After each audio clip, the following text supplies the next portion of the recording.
So I'm super excited to launch this. This is our very first episode that we'll be recording. This is a podcast series called The Tales of TEFL Triumph, where we'll be diving into the extraordinary journeys of our journeys and triumphs of our graduates. And I'm really thrilled today to introduce our very first guest. I'll let her introduce herself. Just as a disclaimer, if you didn't pick it up, I am South African. My name is Willie. I am based here in Cambodia. So please do excuse any hiccups in terms of language or grammar. This is all part of who I am and who you'll get to know. So please introduce yourself. Tell us who you are. Hi, everyone. My name is Char Lessenger. I was with Destination TEFL Bali back in August of 2022. And I'm excited today to talk a little bit about my TEFL journey and all the unexpected twists and turns that came along with it. Yeah, I'm super excited to kind of have this discussion with you. Also as a disclaimer, Char and I have been working very closely together for the past, because almost 3 months. She's really helping in terms of quite a lot of stuff here with Destination TEFL. So I know her journey, so I'm very excited for her to share everything with you today. But so I want to kick it off and ask you one question. What was the defining moment or experience that inspired you to embark on this TEFL journey? What happened? I distinctly remember sitting at my desk as an administrative assistant at a community college in Wyoming, where I'm from. And previously, I actually had just graduated college, and previously I studied abroad in Scotland, and I did some amazing travels throughout my college days. And I was sitting at this desk in my first like big kid career job thinking, there's got to be more. There's just got to be more than this. I want to make travel part of my life. And so, of course, naturally, I started Googling and found that teaching English was one of the best ways to do that. And since then, that was back in 2017, I built a career in higher education and then just decided to launch off into doing teaching because I had always wanted to teach. And this was finally the moment to bring everything together. But yeah, back in 2017, I was sitting at a desk as an administrative assistant thinking there's just got to be more than this, you know? Absolutely. And I think that I'm of the firm belief that every person, doesn't matter where you come, what your background is, should have the opportunity to go and travel and go and experience and learn about new cultures and stuff. So obviously with teaching abroad, it involves immersing yourself into new cultures. How did you find it? How did you adapt to all of these new cultures in the new countries? Well, I'd never been to Asia actually previously before I came to Bali. I honestly didn't really do a whole lot of research. I did a lot of research in terms of how to become a TEFL teacher, and I had some previous experience teaching English, but I decided to kind of go into this blind and let the experience unfold as it may. And I'd never been to any Asian country before. So when I got to Bali, when I got to Indonesia, it was a bit of a shock for me. I'd never ridden a scooter or motorbike before. I hadn't tried many of the fruits that they even have there. My palate wasn't as expanded as it is now, and so the shock of coming to a different country, it was quite different. And I think the best thing that I found was just to find out what the locals are doing and do what they're doing. This is, I think, the best way to adapt and adapt quickly. Not only that, because when you go to a new country, you know that you have to adapt to a new culture. And so one of the best and fastest ways to do that is to just hang out with locals and see what they're doing. And so that's kind of what I did. One of my first experiences in Bali was a trifecta of firsts for me. I I had remember this day. I just want to tell you, I was wanted to ask you about this, so please go ahead and tell them. But let's see, I think it was about 2 or 3 days into my course, the first time I'd ever been in Bali. It was about 2 or 3 days in. I had sprained my ankle and I was a little bit nervous about getting any sort of health care or figuring out how to get it fixed. And I'm of the American persuasion that we wait until the very last moment to go to the hospital. That's just kind of how we do things in the US. But I figured, I probably should get this looked at so it doesn't become a problem later on. So I asked our TEFL trainer, and she connected me with somebody who was in an expat Facebook group who was going to help me get my ankle fixed. And I said, okay, great. Well, let's find out how to do this. So that night, I went to meet her. I'd never ridden a motorbike in my life, and I took a taxi to get to her place, but it dropped me off at the wrong location. So she had one of her friends come and get me on a motorbike. So that was my first of the night, was my first motorbike ride to this woman's house that I didn't really know what was going on. But she was so kind. So, I figured I'm just going to go along with it and see what happens for the night. We get to her house and the motorbike ride was great. I hang on for dear life. It was awesome.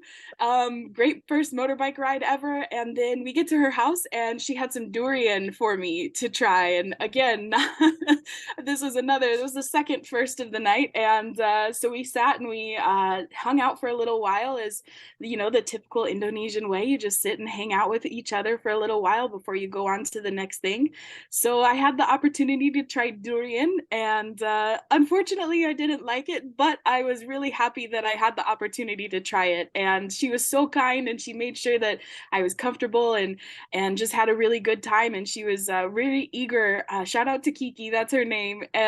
She was very eager to try and make sure that I was okay and comfortable and understood Balinese culture. So the third first of the night was when, instead of going to a regular like doctor or clinic to have my ankle looked at, she asked if she would want me to bring me to a temple to have a healer look at my ankle. And again, I was thinking, when in Asia, why not? I think this is a better opportunity for me to understand Balinese medicine rather than just go to a traditional clinic. So I said, yes, absolutely, why not? And we gathered our materials for our offering for the temple, walk to the temple, and this wonderfully awesome guy that was taking care of the temple came out, and he had me sit on a bench, and he looked at my ankle and he kind of squeezed it a little bit, and he was saying some words in Balinese. I didn't really understand what was going on, but I was determined to, be a part of the experience, to not judge and just make sure that I was just okay and safe and had a good experience. So I decided to go with it. I didn't want to question anything. He looked at my ankle, squeezed it a little bit, and then he said, okay, sit for 10 minutes and then I will tell you when to get up. So, okay, we sit for 10 minutes. We have some food at the temple. We have a good conversation. We pet the dogs there. And then all of a sudden, about 12 minutes later, he tells me, okay, stand up. I'm thinking, this guy's crazy. My ankle's not going to be fixed. Like, what are you talking about? I stand up and I go to walk down the stairs and it's like I have a brand new ankle.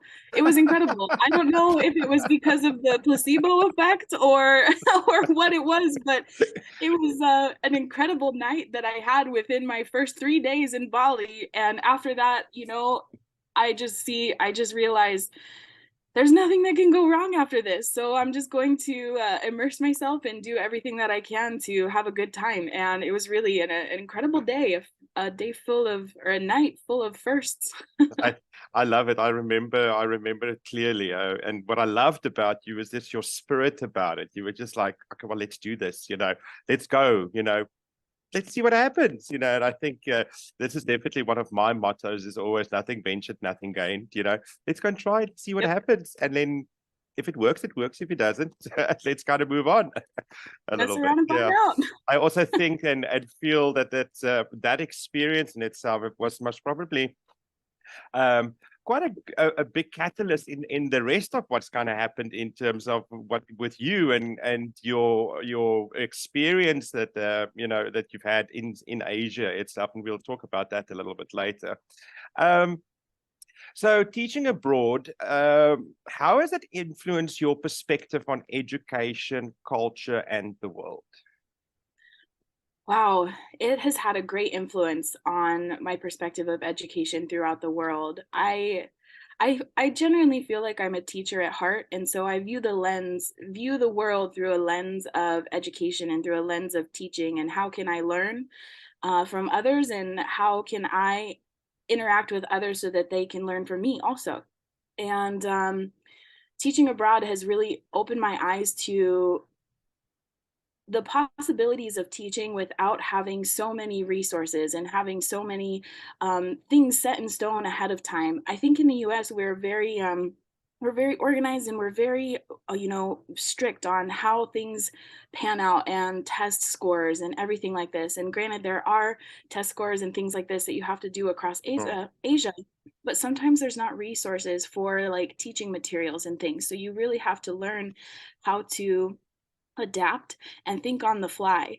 And this was something that going in, I didn't anticipate having to do, but a skill that I was able to build over time. Yep. For example, my first day on my teaching job, I didn't have any lesson plan. My boss didn't tell me the demographic of student that I was going to be teaching, didn't tell me the topic of the class, nothing. And I was lucky enough that Georgie was such an excellent trainer. I was able to walk into that classroom 5 minutes before getting into the school and teach an entire lesson to first graders. The first time I'd ever taught first graders in my life. And I had no sort of lesson plan. I had no teaching materials. I didn't even have a whiteboard marker. And I hit it out of the park. And I can't believe I walked out of that class after that lesson. I First of all, I walked in very angry because I had these certain expectations. I Yeah. said, well, aren't I supposed to make a lesson plan? Aren't I supposed to have teaching material?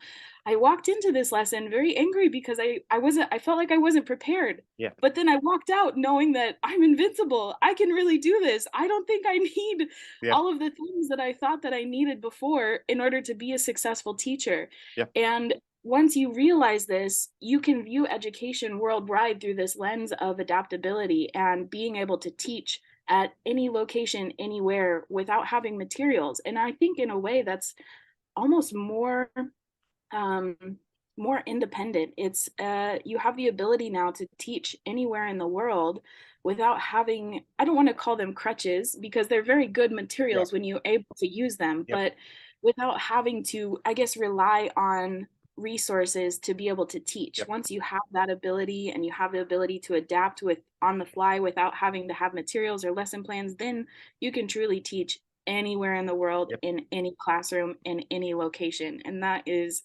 incredibly, incredibly awesome. It's a Yeah. really good feeling. Yeah. No, I think also, as soon as you walk into the classroom, these kids have no idea.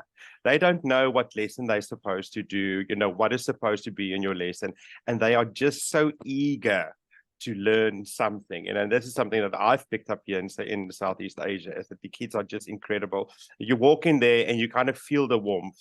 You kind of feel that they kind of, yes, of course, they are children. They are going to be naughty. They are going to be those ones who are going to be, unruly, and you're going to have the chatterbox in the corner, and but it's an amazing feeling when you kind of have those kids at your fingertips and you kind of get them to do stuff, which is incredible. And I think that something that we need to always realize is, yes, I mean, we all can speak English, and sometimes people ask me, Belisa, why do I need a TEFL?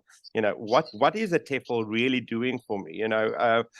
I think that for me, the main thing what a TEFL certificate actually give any person who decides to come and do this, whether they decide to do this as a career or whether they decide to do this as a very short-term plan, is it gives you a toolbox of skills that you can apply in any discipline. I always say, you're not necessarily going to teach English. You could possibly be teaching piano, but there's a certain skill or a practice that we've taught you on the course that you can apply, and then you apply it in your classroom. And that just makes your whole classroom so much easier. What was the one skill or tip in terms of the TEFL course that was kind of like something that kind of stood out for you, that you can remember? It actually was the thing that I hated the most in my course, but ended up using. I even still use this skill to this day, and I'm not a TEFL teacher anymore. So it was back chaining actually. And learning back chaining as a teacher, it blows your mind because you never think in your life, I have to teach pronunciation backwards. Yeah. But actually, not only was this something that I could immediately latch onto for lesson plans that I didn't have topics or lessons completely planned out for. It was an easy thing to incorporate into teaching a class that you didn't plan out. Yep. And it's also something that is so easy to incorporate in everyday conversations with people who use English as a second language. One of my very, very good friends that I met in Laos found out I was an English teacher and wanted me to help him. Well, I said, hi, I can help you out, but we don't have like lesson plans or things like this.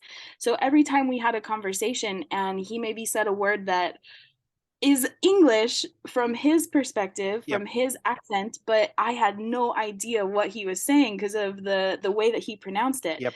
So instead of saying, "Oh, that's wrong," like, "Oh wait, no, you just pronounced it incorrectly. It's okay. Can I teach you how to pronounce that correctly?" And we went through the back chaining process right in the middle of the street.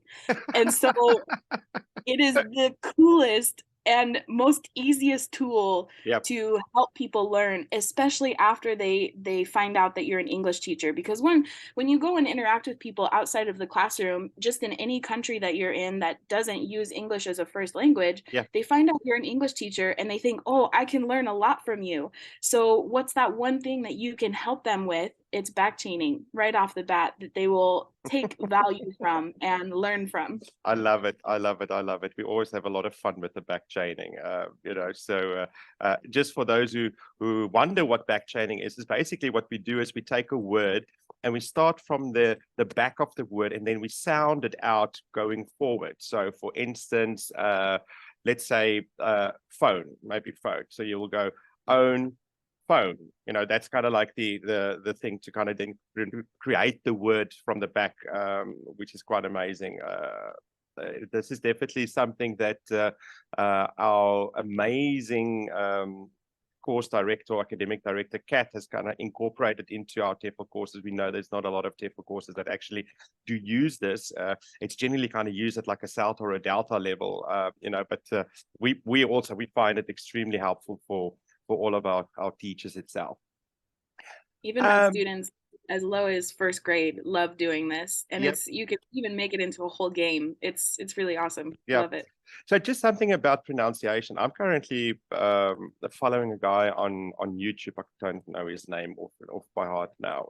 And he's always talking about speaking and pronunciation. And I think that we need to always remember, it's not that it's difficult for whoever we are teaching. It's just that they are speaking English with their mouth muscles. Their mouth muscles are not trained the way that we speak, So an accent is actually just because of the muscles in the mouth, which needs to be trained a certain way. And I find it extremely interesting. I love watching him and kind of getting some tips, which I share with the academic team itself.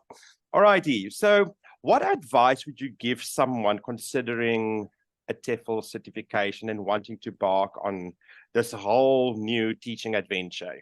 So what advice would you give them? That question reminds me of something that what I wish I would tell myself before I left.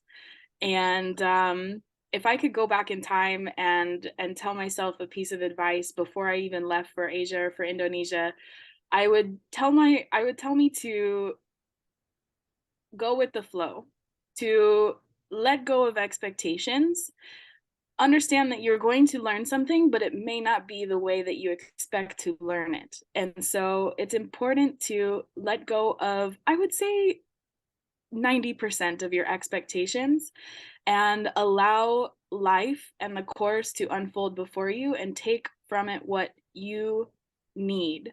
And you only know what you need once you get there. So you can't expect to learn certain things ahead of time if you don't know that those are the things you need to learn. Yep. So especially as somebody, I was on the fast track TEFL course, so I already had a graduate level certificate in teaching English, but it was for teaching adults, not children. And so I had more of an adult learning theory perspective, um, thinking I was going to go into this experience teaching adults mostly. And going into the certificate, the fast track certificate, it was a lot different from what I had anticipated, and I think I drove my instructor crazy because I asked her so many questions, and I really, it was hard for me to adapt, but once I did and once I figured it out, life was so much easier for me, you know? So I think, yeah, that's the best piece of advice, is to let go of your expectations of how things should unfold and how you should be learning and what you should be learning, and let the course and the process go with the flow. Let the course unfold as it will. Like they will say, "Amen, sister." No, I absolutely agree with you. You know, I think that that's most probably sometimes one of our biggest challenges, you know, with the new teachers who are coming onto the program or coming to come and teach. You know, you obviously have an idea of what it is and what you want to get out. You know, but I always say to everybody, forget everything. Just be a sponge. Suck it up, soak it up. You know, just do the stuff, you know, because it might not make sense right now of what we do. And, you know, so our approach in terms of our training is a very student-centered type of training. We love to put our teachers in the shoes of their potential students when they go into the classroom, so that when they do an activity in the classroom, they know the reason why an activity is and what the purpose of a certain activity is, you know, in the classroom. So that's how we train. And then, so we only have like 4 weeks really to do any of the training. And the first 2 weeks is kind of where the theory kind of part is. This is where we do most of the of those kind of skill stuff. And then in the last 2 weeks is where we do the fast track, which you did, where we take you into the real classroom. But in that first 2 weeks, we have to do a lot. There's a hell of a lot of stuff that we kind of need to do. You know, in the moment, you might go, what the hell, you know, what's happening? Why is this? Why are you doing it like this? You know, but the feedback that we keep on getting is, you know, after our teachers after we've kicked them out of the nest and now they're on their own and they're teaching and they're doing it, and then we'll get a note, a message and go, I remember, this is what I'm now applying in my classroom. Thank you for teaching it, because now it makes sense. You know, and I think that's most probably the biggest tip that I can. And thank you for that tip. All right. And I think the people on the fast track too, because they probably have had previous teaching experience, Yep. will have the hardest time trying to adapt to this style of teaching. But if you're able to kind of let go of your previous experience and let it unfold, Yep. yeah, it's the best, really. Yep. Yep. I think it's also just important to note, you know, that yes, I suppose everybody always think that, you know, I'm going to come over to Asia and I'm most probably you thought maybe more adult, I suppose, because that's kind of what the training that you had. But what we try and do on the course is to kind of cover all different levels, you know, from young learners. And if we talk about young learners, we're not necessarily talking about age. We're talking about young learners in the English language. So it could be a 14, 15-year-old who it would be seen as a young learner, because it will be right at the beginning of the English language itself, all the way up to adult learning and people with more advanced English itself. You know, so we try and cover all of that during the course as well. So on your fast track that you did the teacher observations, the TPs, or the teacher practices. Can you remember a fun one, a strange one, something that kind of went well or didn't go so well in the TPs?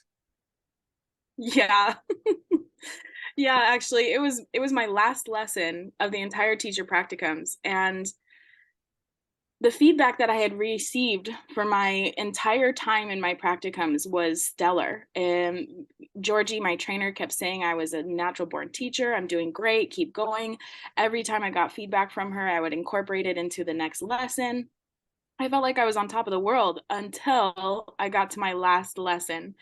And I was at this time I was very attached to following the lesson plan and, making sure that I'm incorporating every single thing that I have in my lesson plan. And I got thrown off during my lesson and I skipped something, and I was disappointed in myself because I wasn't following along with everything that I said I was going to do, and if I skipped this, then it was going to throw the whole lesson off. I had a hard time adapting, and I ended up just quitting. Actually, I was pretty disappointed in myself, and I looked over at Georgie, who was observing my practicum, and I said, "Yeah, I'm out. I gotta bounce. I'm done." And I ended the lesson about 10 minutes early, and afterwards, Georgie and I had to talk about what had happened. And, you know, this was a big lesson in adaptability for me to realize that even if you do skip something, even if you do mess up, or something happens in the lesson where it goes off kilter, it's okay. What's more important is to stop for a second, regroup, don't let that mentality get the best of you, and then end the lesson on a high note. What I ended up doing was just kind of giving up on my kids. I Mm. just kind of like walked out because I was mad at myself. And it was a very it was a I wouldn't have learned this lesson had I not had this experience. So I'm very thankful for this experience. Yep. But one of the most memorable teacher practicums that I had, and wasn't because I was perfect. I learned the most when I made a mistake and I messed up. That's the best thing. Can I tell you, so that is our absolute motto at Destination TEFL. We celebrate mistakes. We expect you to make mistakes. We believe that the most learning happens when you're actually making those mistakes, because you're going to go, oh, okay, this is what happened. So now I've learned, shouldn't happen like that. So let's do it this way. So congratulations, you learned. Thank you. Yeah, and definitely during the course, and especially in my practicums, I was definitely one of those people that was terrified to make a mistake. I grew Yeah. up, I was a straight A student, all of No, this. I no, was very no. high achieving student. And when I messed up in that lesson, I was like, oh, I thought to myself, it's the end of the world. Georgie's going to hate me. I'm going to fail out of the class. This is the worst thing ever. And actually, Georgie was so kind to me. Hold on just one second. Sorry.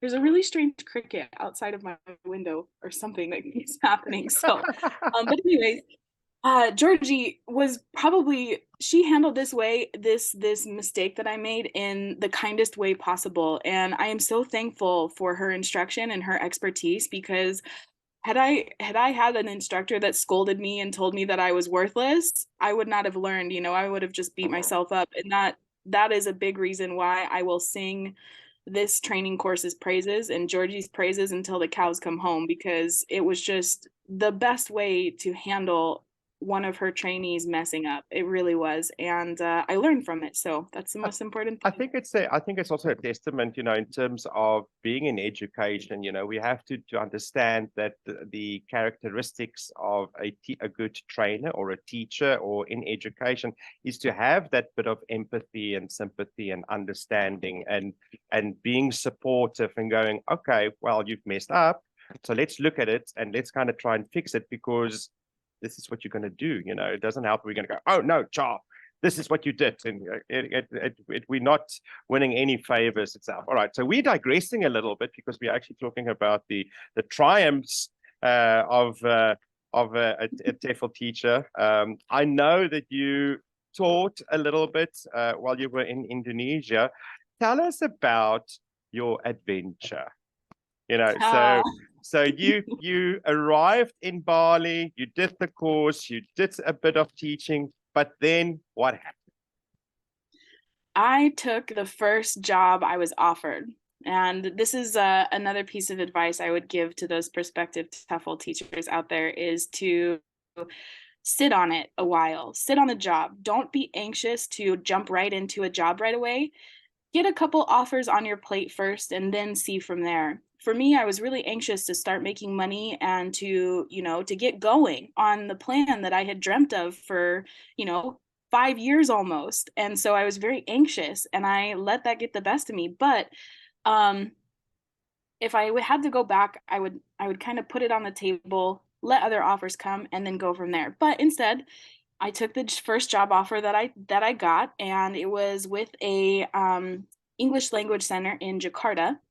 Initially, I had negotiated with the person running the center to be the center manager based on my education level and previous experience, and that and it did not end up happening. But my my learning process throughout the course taught me that, well, even if your expectations don't align with what was previously negotiated, go with it, try it out, do your best, and see what happens, see where it goes. So I was in this position for 2.5 months, and I was essentially a promotion teacher. So I was the teacher that my boss would send to schools in order to give them an idea of who he hires to teach in their schools. So he was basically a liaison between schools to help them hire foreign teachers to teach English at private schools in Jakarta. So I was the promotion teacher for that. So I would go into a school and teach maybe one day to an entire week at a school, ranging from 2 or 3 classes in one day to the entire school worth of classes in an entire week. So it was a bit of a whirlwind. My day-to-day life looked like sometimes getting up at 4:30 in the morning or 5 o'clock in the morning to be able to go to school by 6 a.m. and start teaching by 7. Some days I wouldn't have to wake up until maybe like 7 or 8 because I didn't have a lesson until about 9 a.m. So my days varied greatly in this job. Which is a part of the reason why I kind of decided to leave, because it was ultimately not really what I wanted to end up doing. But the coolest thing about this job was I got to teach every single grade level possible. And I taught it probably, I didn't really actually count them all, but I think I taught it about 20 different schools across Jakarta. So in the 2.5 months that I had this job, I got about 3 years worth of experience on the fast track.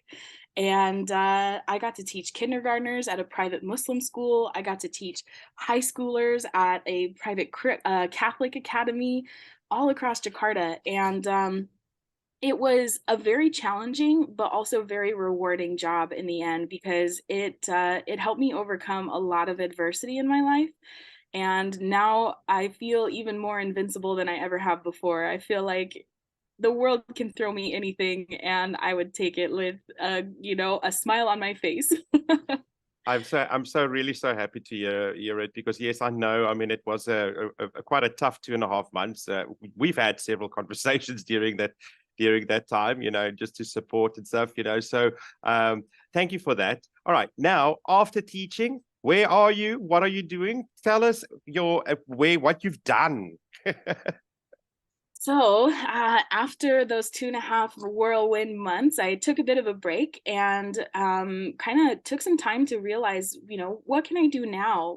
What is it that I really actually want to do with my life? And how can I incorporate my experience and education that I have into what I'm doing in the future? So, I ended up building a marketing agency. It's called Wonder Right Agency, and I copyright for TEFL companies across Asia now. You guys are actually one of my clients, which is really awesome. And I'm very lucky to be able to help you out and write some amazing, amazing pieces for you.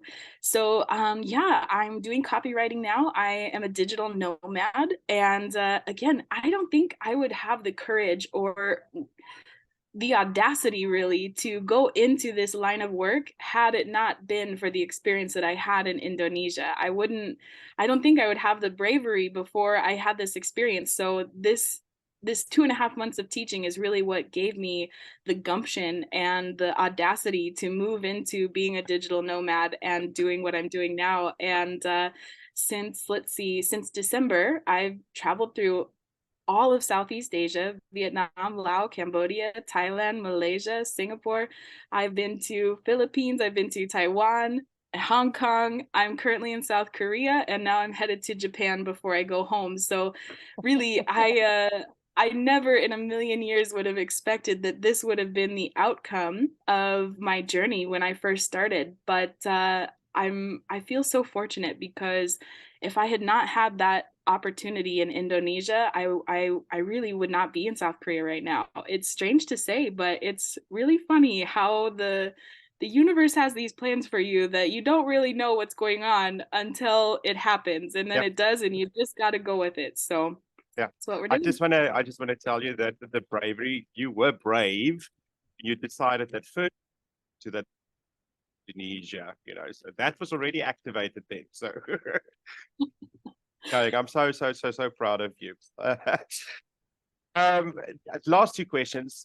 What is one misconception about teaching English as a you would like to debunk? Oh, misconception.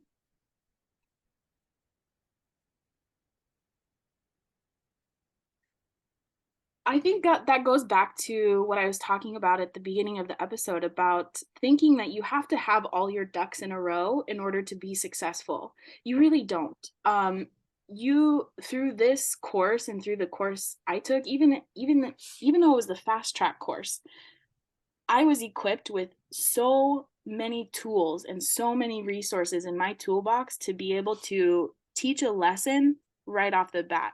If you asked me to go into a classroom in the next 10 minutes and teach an hour-long lesson, I could do that. And that course truly prepares people to do that.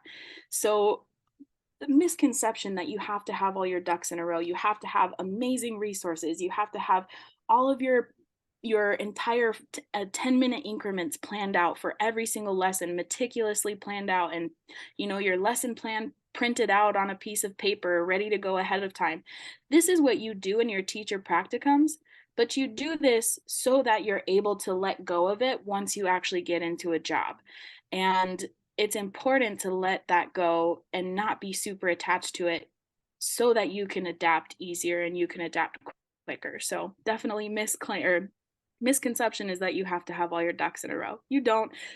Just realize that you are an excellent teacher because you went through the course right off the bat. We say debunk. Like